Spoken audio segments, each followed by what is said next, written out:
Hello everybody, my name is Felix Milligan and I'm the Principal Solutions Engineer here at Lightbits. Later on, I'll be joined by Sergey Volkov, who is the Distinguished Performance Architect here at Lightbits.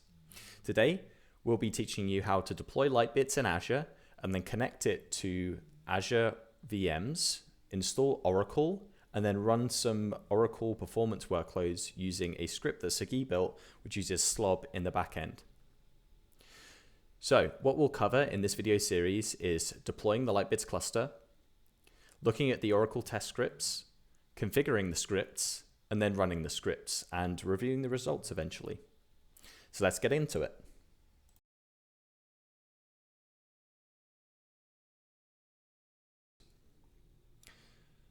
So the first thing we're going to do is log into Azure. And then from the home page, we're going to search for the marketplace. And then once inside the marketplace, we're going to search for Lightbits. You'll see the Lightbits Cloud Data Platform, and if you click Create, you'll see a few versions of Lightbits that you can deploy. I'm going to choose the most recent one. We then choose our subscription, and then we can either reuse or create our own resource group. I'm going to create my own on this occasion. We then choose the region we want to deploy into, and then optionally we can choose to deploy the Lightbits cluster across multiple availability zones. I'm going to stick to one availability zone for this deployment, and I'm going to choose Zone 1 in US East. I then give my managed application a name, and then I'm also going to give the managed resource group that a managed application is deployed in a custom name too. Clicking Next, I go into my cluster settings tab. Once in the cluster settings tab, you can either choose a pre-deployed VNet, but I'm going to create my own VNet for this deployment. I'm going to customize it slightly by giving it a different name, but I'm going to leave all the IP address ranges the same as they were set by default. So once I'm happy with the VNet configuration, I'm going to click Save. And then from here, I'm going to choose the size of my VMs for this Lightbits cluster. This will dictate the capacity and performance of the cluster. I'm going to choose the L64 SV3 for my Oracle database. I'm going to stick the instance count at 2, bearing in mind that I can change this later on by adding more instances to the cluster. For SSH, I'm going to give my Lightbits nodes a username, and then I'm going to generate a new SSH public key, but I could reuse one that was already in Azure. Clicking Next, I'm going to give my resources a prefix. This will be prefix given to many of the resources that are deployed as part of the Lightbits cluster, including the Lightbits VMs themselves. And then the support settings, I'm going to give my name and my email address, and then my phone number as well. And I'm going to allow the Lightbits support team to SSH access to the cluster in case they need to perform maintenance on my behalf. We're not connecting to AVS on this occasion, but this screen does allow you to create the Ultra Gateway with FastPass enabled and connect the express route to your AVS SDDC if you want to use the Lightbits cluster for dual purpose, for example. In the review screen, I'm going to check my settings. I'm going to agree to the terms and conditions and then click Create. And then I'm going to download and create my Lightbits SSH key. And this will initiate a deployment within my Azure subscription. And I'm going to leave you here. This takes around about 15 minutes to complete, and you can monitor the deployment as it goes.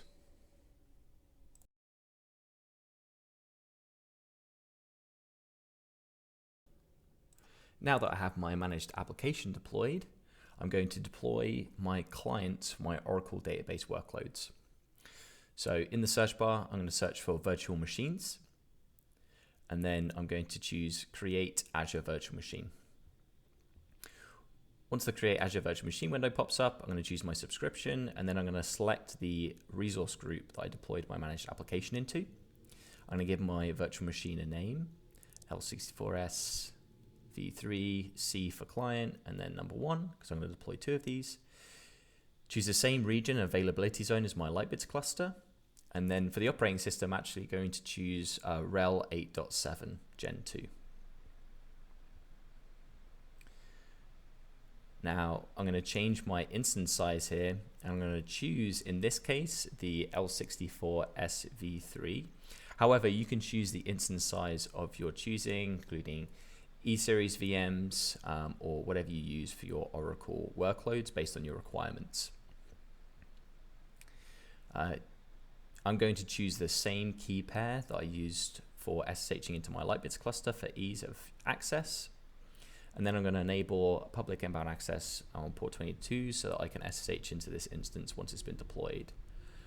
I'm pretty much going to leave everything else by default apart from changing the virtual network to choose the same VNet that my Lightbits cluster is deployed in. And I'm actually going to choose the same subnet that my cluster nodes are deployed in, which is the cluster subnet.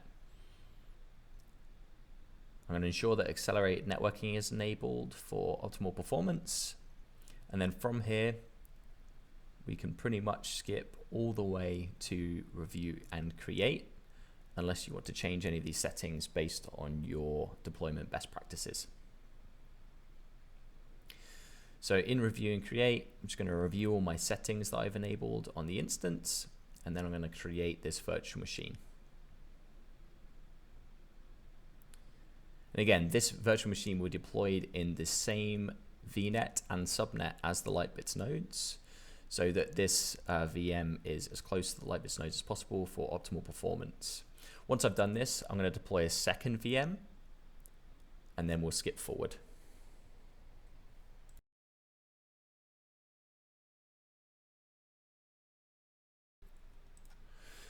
Right, so I've actually deployed my second VM here, and if I move to my Oracle demo resource group, you'll be able to see my first client and my second client that I deployed, as well as the managed application that the Lightbits cluster is deployed into. If I click into this managed application, I'm going to traverse to the managed resource group that the managed application is deployed in, because here I'm going to get hold of the Lightbits JSON web token that will be used to authenticate with the Lightbits cluster. So inside the key vault, I go to IAM, add role assignment. I'm going to give myself as a user the secrets user. By default, we deny all access to secrets, and you must add yourself as a secrets user to be able to access the JOT, or the system JOT as it's called. So here I'm just adding myself as a secrets user, review and assign, review and assign. And then once my role assignment has been added successfully, I'm going to navigate to the secrets object on the left-hand navigation menu. And here you'll see all the secrets that we use within the Lightbits cluster. I'm going to choose the system JOT, select the current version, and then I can grab my Lightbits token here and copy it for use later. I'm now going to hand you off to Sagi so he can take you through the next steps.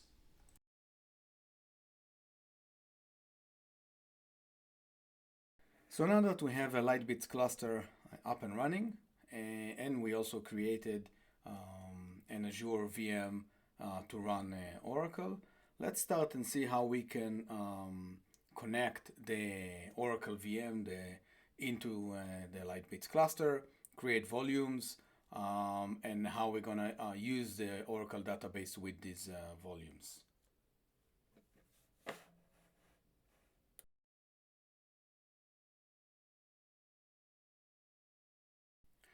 So now let's start to see how we connect the Oracle VM, or the Azure VM that is running Oracle into the Lightbits cluster.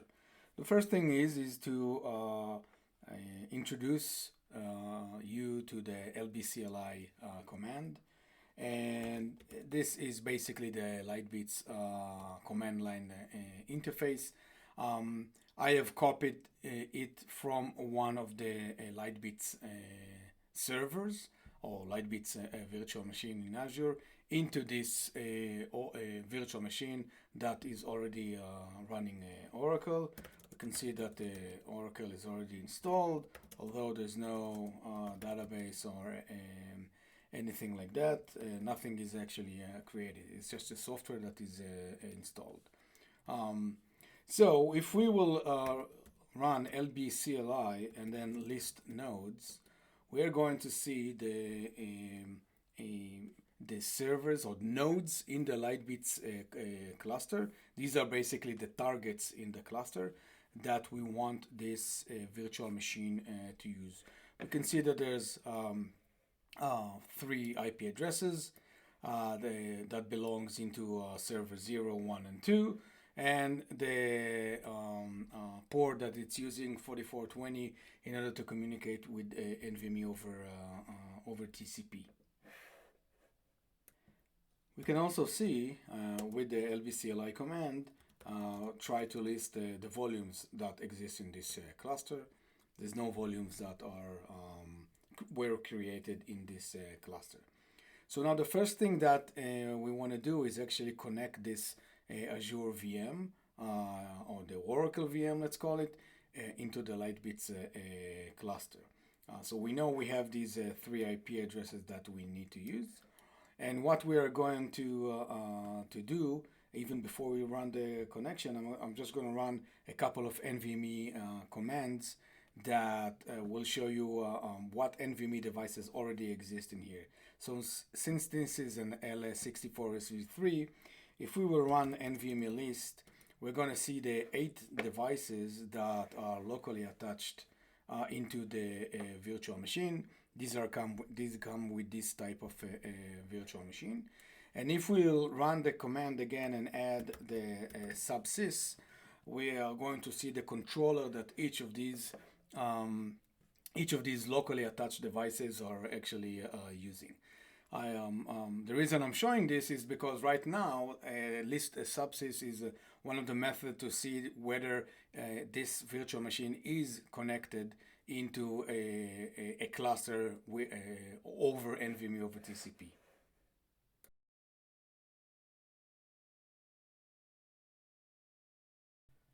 All right, so we know that we have 3 servers that we want to connect to. And one other command that we are going to run in order to create the connection is get cluster. We need basically the UUID of the Lightbits cluster in order to connect. So the command is fairly simple. It is just NVMe connect, and we're going to provide the method with the TCP, and the port is going to be 4420 as we did before, and the host we're going to connect into the first one, and we're going to provide the NQN that identify this cluster. And we're basically going to say keep this connection connected and reconnect if something happens. And once we are running the command, there's not really any kind of feedback. But if now we'll go back into NVMe list subsys, down below in here you can see that we now have a connection using TCP into this IP address. So we can repeat this with basically the other 2 IP addresses that the Lightbits cluster have, or the other 2 targets. One was .10 and one was .11. And now if we run the subsys command, we see that we are now from this Azure VM connected into all the targets in the Lightbits cluster. And so now we are ready to start and create volumes and attach them as NVMe devices into this Azure VM. All right, so as we've seen previously, we do not have any volumes currently on this Lightbits cluster, and we do not have any NVMe that are connected via TCP into this Azure VM, only the direct attach NVMe devices. So let's go and create a volume.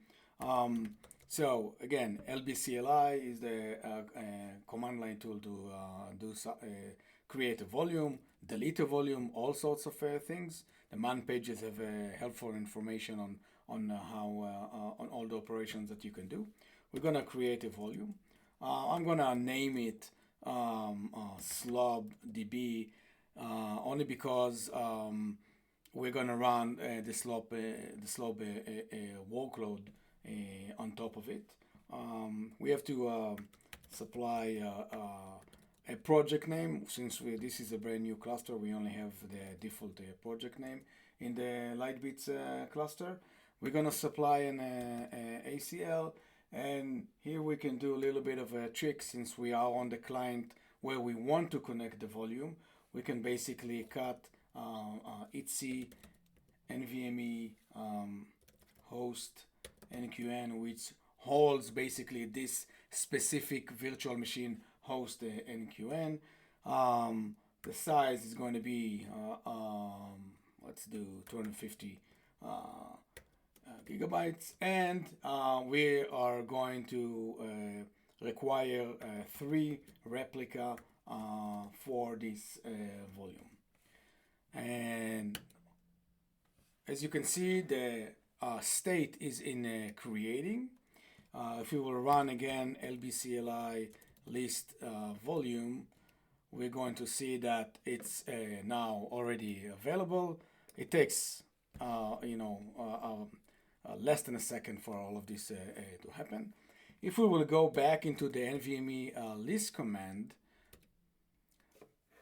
at the bottom here you can see that we have this Lightbits volume that is a 250 gig size connected into this Azure VM, and basically Linux is using /dev NVMe8 N1 as the device, the block device name. This looks, if we run ls block, for example, again, it looks like any other NVMe device that is attached into the Azure VM. The difference is everything here is done over TCP.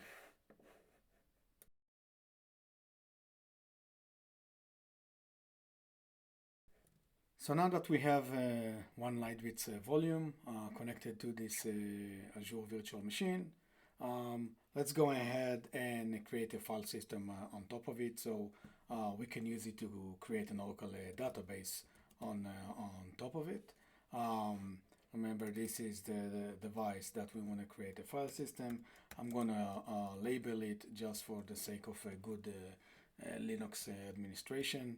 We have a file system now. What I can do is I can run block ID in order to capture basically the UID of this file system, and the reason for that is that we want this file system to mount every time we reboot this virtual machine. So I'm basically gonna add it into the into its CFS tab. I'm gonna using the UID, gonna make sure that it always gonna mount in the same file system will be mounted in the same directory that I want to. I'm gonna mount it at SLOB DB. The reason for SLOB is because, as I said, I'm gonna use this as the workload generator later on.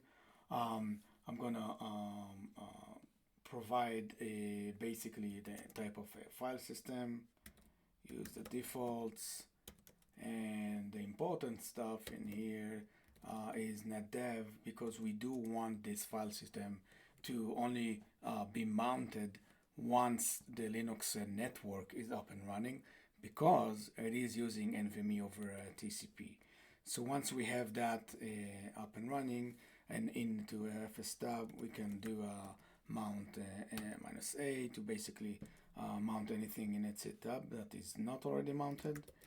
And we can see that it is mounted on SLOB DB. And so this is basically the next step is to create an Oracle database using this file system. This is going to be the location, in my OI file. The db create file destination is going to be /slobdb. The control files is going to be created in slobdb. This is where the system table space, the system auxiliary table space, the undo table space, all going to reside on this file system, which is based or built upon a Lightbits volume.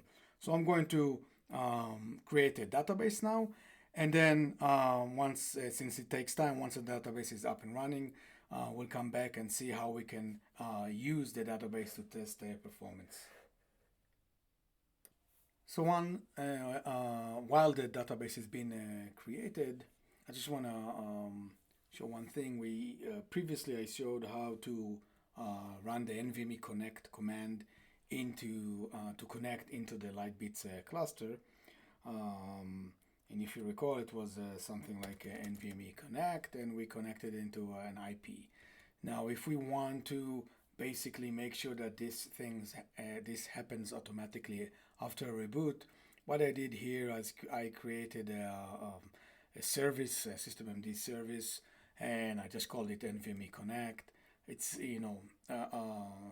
fairly regular systemd service, and I created this file, which is basically a loop on the IP addresses connecting into the Lightbits cluster. So every boot that happens, network comes up, this service starts, then you can mount the file system that are dependent on NVMe over TCP, and your database is up and running.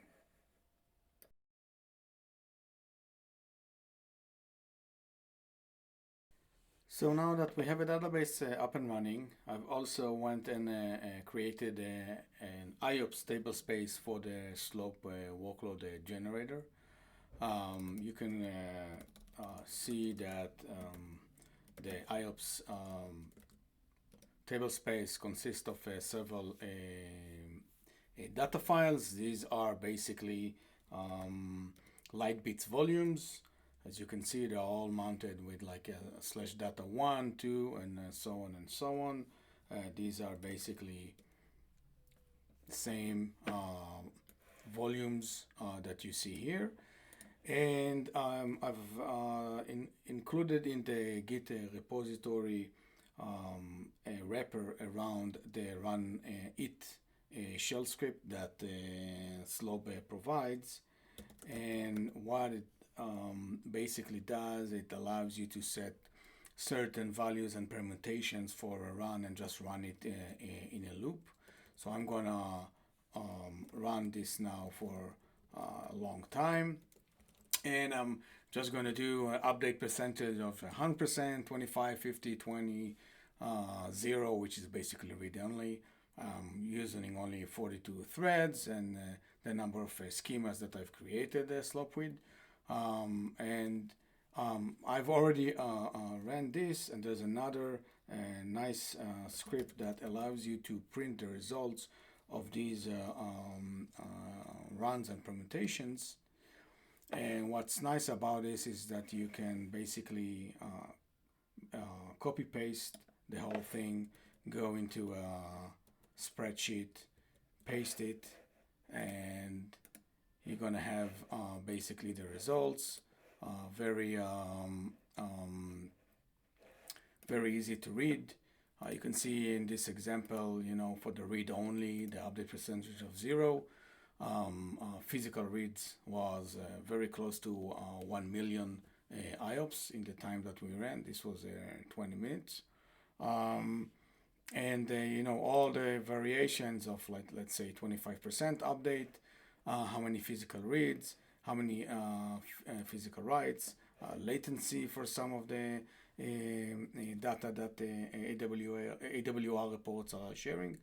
All of this is available in this script. So now it's up to you. You can go and test Oracle on Azure and using Lightbits storage.